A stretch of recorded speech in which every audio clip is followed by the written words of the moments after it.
Hello and welcome to Ryno's Ravens preview. Please like the video and subscribe to the channel. Wow, this injury report.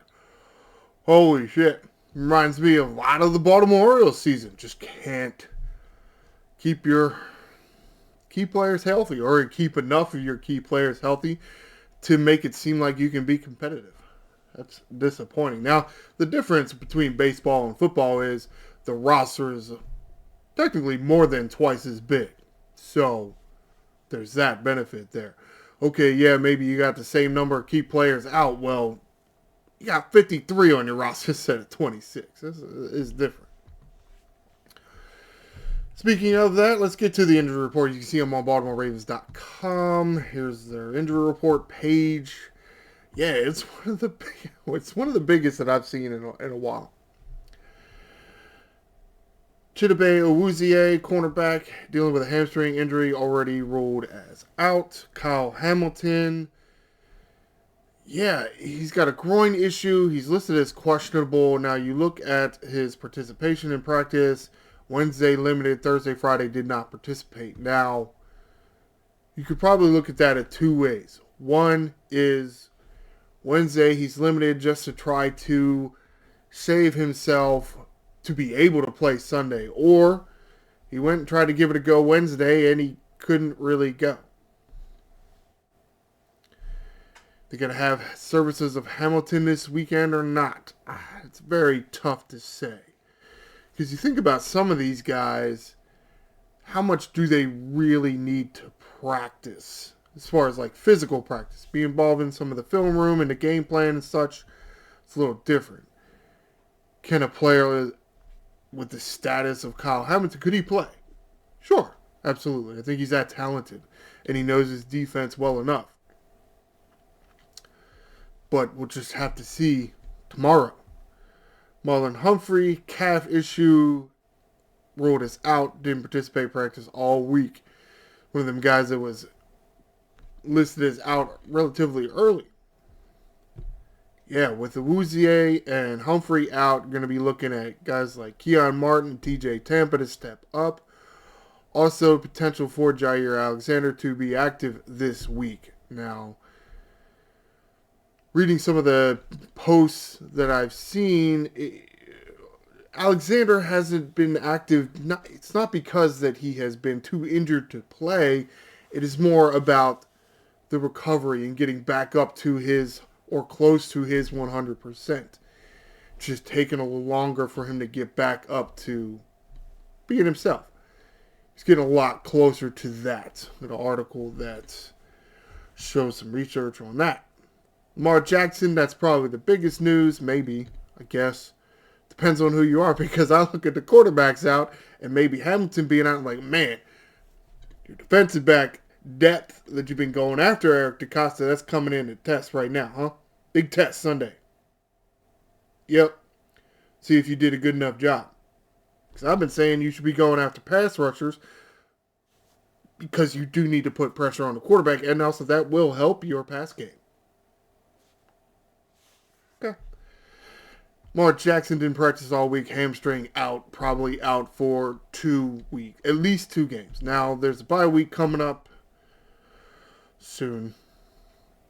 I'll just peek at the schedule real quick. Yeah, week 7, there's a bye week. So, potentially it's one of these 2 games that Lamar Jackson could miss. Potentially. Because of the bye week. Which may be coming at a good time. Now, 10 more games after that, and you're still in the season. So, we'll see how that plays. Yeah. Emory Jones, who has been, or at least to finish off that Kansas City Chiefs game, backed up Ronnie Stanley because Ronnie Stanley had to go out with an injury. He tried, which is somewhat odd, but Emory Jones apparently was trying to give it a go all week, limited Wednesday and Thursday, and then full participant Friday, but has been listed as out. So, dealing with some kind of shoulder issue. Somewhat surprising. Be participating in practice all week like that. Nope, you're out. Okay. How do y'all like? Travis Jones, who did miss last week. Looks like he might play this week. dealing with a knee issue, limited Wednesday and Thursday, much like Emory Jones, and a full participant Friday, but nothing there for game starters for Travis Jones. Not even questionable, not even probable, nothing. Looks like Travis Jones is going to play, which is good news. Tyler Linderbaum, calf issue. A lot of calf issues on this team. Huh. Interesting. Everybody getting mauled by tigers out there? Limited participant Wednesday, but full participant Thursday and Friday. Looks like Linderbaum's going to be okay to go. Adafe Owe, an eye issue. Not much detail on what that was, what that's from. Is it pink eye? Or did he get poked in the eye? Which is, honestly, either one of them is probably likely. Though nothing listed there Wednesday, limited Thursday in practice, and did not participate in Friday's practice. Listed as questionable. I mean, it would be unfortunate, but at the same time, I feel like he hasn't done much in a while, so I don't really care, as shitty as that might sound. Dafe always injured. I don't care. I've seen enough out of him. I'm sorry. Patrick Ricard still dealing with his calf issue. Good thing you didn't put him on IR and say, you could have gotten yourself another roster spot. Did not participate all week, and he is listed as out still. Going into week 5 now. I don't know how the hell you guys got that so wrong. Interesting. Roquan Smith, hamstring issue, another hamstring issue. Did not participate all week. He's out. Who the hell is playing for this team? Ronnie Stanley, ankle issue. He leaves the game against the Chiefs early. He may play, maybe. It's tough to say because the Texans got 2 good edge rushers, as in Donnell Hunter is more the veteran guy, and Will Anderson Jr., I believe it's Jr., the younger guy. Very talented. Must be nice to have 2 good edge rushers. Must be nice. Yeah. I wonder if anybody can name any of the defensive backs for the Texans. Maybe one. Derek Stingley Jr., only because Derek Stingley Jr. His father is somewhat, grandfather. Somewhat famous. I wonder if who people could name in the Ravens defensive backfield. I feel like they could name Kyle Hamilton and Marlon Humphrey. So that's 2. Okay. Do need Roddy Stanley to go. But if he's injured, it's not really going to do anything for you. But it hurts if you're going to be missing Emory Jones and Ronnie Stanley. That would suck. Yeah. Brent Urban dealing with a finger issue, though not too much of an issue if it's only one finger. He is a defensive lineman. You can splint them one finger to another, give it a lot more support. And defensive linemen don't exactly need use of their individual fingers. Limited, Wednesday, and then full participant. I can't even see the day of the week here. I've scrolled so far down the list. Full participant Thursday and Friday. He'll probably be able to go, though he's a little older than he was when he really came on with us several years ago, but he does know the defense. Kyle Van Noy. Looks like somebody's recovering from their hamstring injury. That's nice. Again, hamstring injury for Van Noy. Limited Wednesday, but full participant Thursday and Friday. Sounds like he's going to play to me. How you going to have a dude that's a full participant Thursday and Friday and then not play him after he's missed several weeks?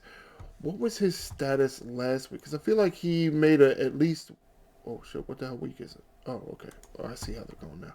Nope, that was the wrong button. Oh, that was the right button. It just took him a while to do it. He did start practicing last week. He was still limited in last week's Friday practice. Follow me? So it wasn't a full go, but given his age and his knowledge of playing football and his knowledge of the defense, because he's been here several years now, if his hamstring is good to play, he'll play. So I don't know that there's really a question about that. That's probably why there's nothing designated there. No probable, no questionable, no doubtful. Should be gone, which is good news. Devontae Walker dealing with an oblique issue, which just seems so weird for somebody so young like that. Though if you're a wide receiver, you're getting tackled. Maybe that's different than, let's say, Adley Rutschman and swinging his baseball bat, injuring his oblique. Walker didn't participate Wednesday, limited Thursday, full participant Friday. I feel that he's a little further down on the depth chart because you got Flowers and you got Bateman and you got DeAndre Hopkins. And it looks like Andrews and Likely are ready to go. So where's Devontae Walker in that mix? Is he your 6th or 7th option as pass catcher? You also have Tylan Wallace. So I feel like, well, if Walker had to be a starter, maybe he wouldn't show. But I feel that he's relatively far down on the pass-catching depth chart. I feel he will be able to give his services this weekend. How many snaps? Don't really know. I mean, the game plan isn't usually going to call for a lot of snaps from Devontae Walker. Nate Wiggins was dealing with an elbow issue. He did leave the game early against the Chiefs as well, but it looks like he'll be able to go. Didn't participate Wednesday, limited Thursday, full participant Friday. Should be okay to go. Must have just been a contusion. No injury designation for Nate Wiggins. Whew, that is a long list of injuries. All right, let's get to one of the articles here. This article here by Clifton Brown, BaltimoreRavens.com staff writer. It's where he was talking about Jair Alexander and talking about that he should see his first action in several weeks. And most of that was due to him getting back up to speed, not necessarily that he's injured and unable to perform. Like the pup list or whatever that is. So, with who the hell's out? Owuzie. I forgot which corners are out. With Owuzie and Humphrey out. Yeah, I know you probably just want to, we'll just put Tampa and Keon Martin in there. You're going to need some depth. So, yeah, we're probably going to see Jair Alexander this Sunday, tomorrow. All right, let's look at 2 signings. This here article written by Ryan Mink, editorial director, talking about a man they brought in. Hopefully, I will not butcher the hell out of this name. Amani Oruwariye. Hopefully that's close enough. It's bounced around for the past several years. Originally drafted by the Lions. It's nice. This is Eric DeCosta and going out and finding cornerbacks, much like Mike Elias goes out and finds relief pitchers. That's kind of what it's like. Most likely this guy is not going to blow anybody's skirt up, but he's going to be able to go out there and do his job. These 2 gentlemen signed to the practice squad, so it's not like we don't know if they'll be active or not. You know, because as I mentioned last show, you can elevate a few guys each week, but you are limited to how many times a year they can be elevated. Since they just got here, I don't know if they're, if they'll have enough Ravens playbook knowledge to be able to go out there and play. At least this week, but maybe next week. This article here also by Ryan Mink, editorial director, talking about an offensive lineman, Kenyon Green, that they also signed to the practice squad. It's more of a guard, more of an interior offensive lineman than an exterior offensive lineman, so I'm not quite sure why they did that instead of getting a more exterior guy, but worst comes to worst, he can just, they can just throw one of their guards out there to tackle. Better than having nobody. Will it be harder for them? Yeah, usually they're more bigger and fatter, more focused on run blocking than, let's say, the back pedal that an offensive tackle does. So, but again, should be able to do it. Maybe not as well. All right, let's get to the schedule, wrap this shit up, get the hell out of here. Yeah, Houston Texans coming into town, play the Baltimore Ravens. Game at M&T Bank Stadium. 1 o'clock game. Just have to... Man, that injury list. Holy shit. Wow. Yeah, we'll see how the rest of the season plays out because the Ravens do have an early bye week, as I just mentioned, week 7. Now, when you have this many players out already this early, does an early bye week help you? Sure, that will help you get those players back, but at the same time, moving forward, now you don't have a bye week, let's say around week 11, so you can get some rest for your stretch run. That does hurt a little bit. But we'll have to see if some of this depth can step up. How many cornerbacks that Eric DeCosta went out and got over the past year or so to add to that depth will be tested this week. Yeah. I mean, at least 3 of them, right? You got Keon Martin, an undrafted guy. TJ Tampa, somebody DeCosta drafted late last year. Jair Alexander, somebody DeCosta brought in this year. You know, instead of going after some pass rushers. There were a few pass rushers on the free agent market. You decided not to get them. Maybe you felt you couldn't because they were, you know, your cap. What's the word? Cap handcuffed? No, that's not what it is. Cap strapped. Because you're paying so many other guys as well. Which is the thing. But it's going to be interesting having Kyle Van Noy back. We'll see how fast he can play. Can he play as fast as he normally does? Because the pressure has been lacking. Okay, sure. They got to Mahomes a few times last week. They didn't get to golf at all. And to be perfectly honest with you, I feel that Kansas City's pass blocking offensive line has struggled over the past few years to pass protect Patrick Mahomes. That's why, what's his name? James, I think, is his last name. I can't think of his first name.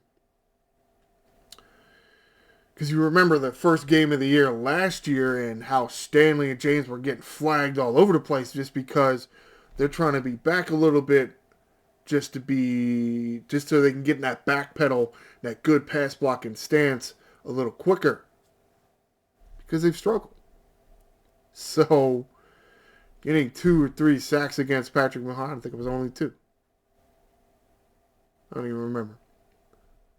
Yeah, sure, it's nice and all. It's just, I still say the pass rush for the Baltimore Ravens is lacking. And we'll see because, again, how I've mentioned, you're getting too much depth in your secondary. We'll see how good that depth is. Maybe it was worth it. If you're not getting enough pressure on the quarterback, is it really worth it? We'll have to see. Again, game tomorrow, Sunday at 1 o'clock. Good day, Saturday. That's going to do it for this edition of Ryno's Ravens Preview. Please stay tuned for Monday for a Ryno's Ravens review, and I'll review the game between the Baltimore Ravens and the Houston Texans. Please like the video and subscribe to the channel. I am the Angry Ryno. Dive in, Ravens.